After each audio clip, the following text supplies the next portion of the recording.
Em 2011, o governo da Índia abriu os cofres de um templo no sul do país. O que eles encontraram dentro fez o mundo parar. Toneladas de ouro, diamantes, rubis, estátuas cravejadas de pedras preciosas, correntes de ouro maciço com metros de comprimento, um colar com mais de 400 quilos de ouro puro. A estimativa total, mais de $1 trilhão, o maior tesouro já descoberto na história moderna. E tinha uma porta que eles não abriram, a porta B. Ela continua fechada até hoje, e o que está atrás dela, bom, ninguém sabe. Mas o motivo pelo qual essa porta permanece selada é onde a história fica verdadeiramente perturbadora e interessante. Fala pessoal, aqui é o Lucas e esse é o Oculta História. Já deixa o like, se inscreve, porque hoje a gente entra num lugar que nenhum não hindu pode visitar, num tesouro que o governo indiano mal consegue proteger e numa porta que pode ou não acabar com quem tentar abri-la. Tiruvananthapuram, talvez eu tenha pronunciado errado, tá? São vários nomes complicados nesse vídeo. A capital do estado de Kerala, extremo sul da Índia. No centro da cidade existe um templo dedicado ao deus Vishnu, o templo de Panabdabasami, que tem pelo menos 1.200 anos de histórias documentadas. Alguns estudiosos empurram essa data para 2.000 anos. Durante séculos foi administrada pela família real de Travancore, um antigo reino do sul da Índia que acumulou riqueza ao longo de gerações através de doações de devotos, tributos e comércio. Tudo que entrava de valor no reino em algum momento passava pelo templo. O templo tem 6 câmeras subterrâneas, chamadas de A, B, C, D, E e F. Por séculos, as camadas C, D, E e F eram abertas regularmente para os rituais religiosos. Os sacerdotes sabiam que estavam lá.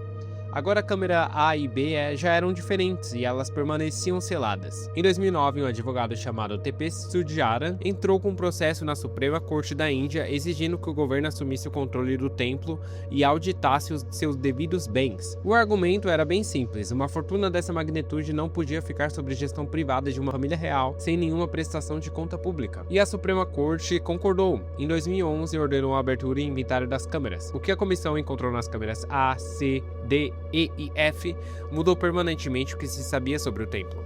Mas a câmera B, a maior delas, foi uma história completamente diferente. A câmera A, quando a abriram, encontraram ouro em uma escala que a comissão não tinha vocabulário para descrever em tempo real. Estátuas de deuses revestidas de ouro e pedras preciosas, sacos de moedas antigas, moedas romanas, moedas de impérios que já não existem.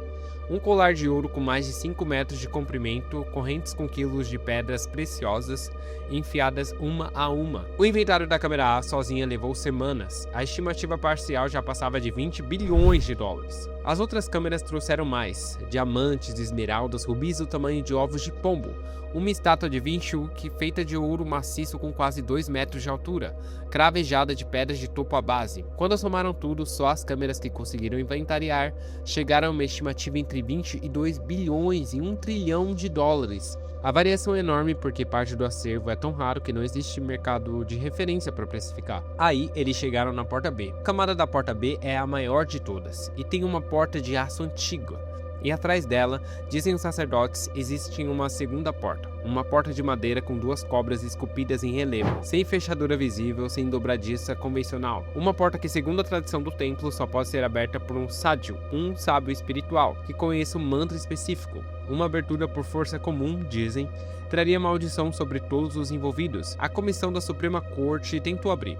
O advogado que havia movido o processo morreu durante o período de investigação e a comissão recuou. A Suprema Corte da Índia, em 2014, emitiu uma nota proibindo a abertura da porta B até que um painel especializado pudesse avaliar os riscos estruturais, religiosos e legais. 10 anos depois, a porta continua fechada e o debate sobre o que fazer com ela é um dos mais acirrados da Índia moderna. Aqui é onde a história para de ser sobre ouro e começa a ser sobre algo mais complicado.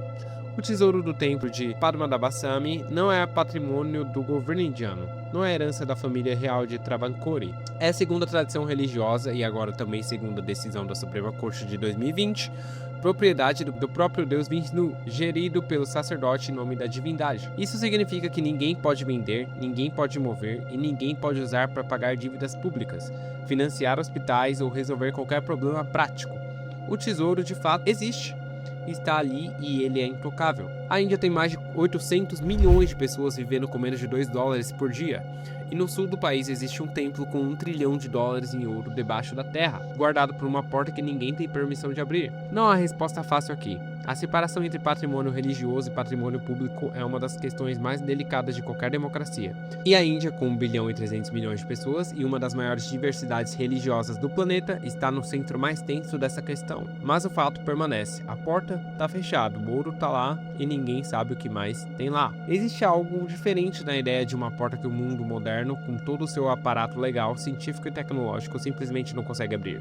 Não porque seja fisicamente impossível, mas porque nenhuma força, nem o governo, nem a justiça e nem o dinheiro tem autoridade suficiente para justificar a abertura sem quebrar algo que não tem preço. Nós vivemos uma era onde acreditamos que tudo pode ser auditado, inventariado, precificado ou gerenciado. O templo de Padmanabhasami existe para lembrar que algumas coisas ainda resistem a essa lógica. A porta B não é um mistério porque ninguém sabe como abri-la. É um mistério porque o mundo ainda não decidiu se tem o direito. Se esse vídeo te deixou com mais perguntas, era exatamente esse o objetivo. Deixa o like, se inscreve no Oculta História e a gente se vê no próximo segredo. Não esquece que aqui nos comentários eu sempre deixo uma lista com vários produtinhos e se você comprar qualquer um deles com o link, você estará ajudando o canal a continuar existindo. Valeu e até a próxima.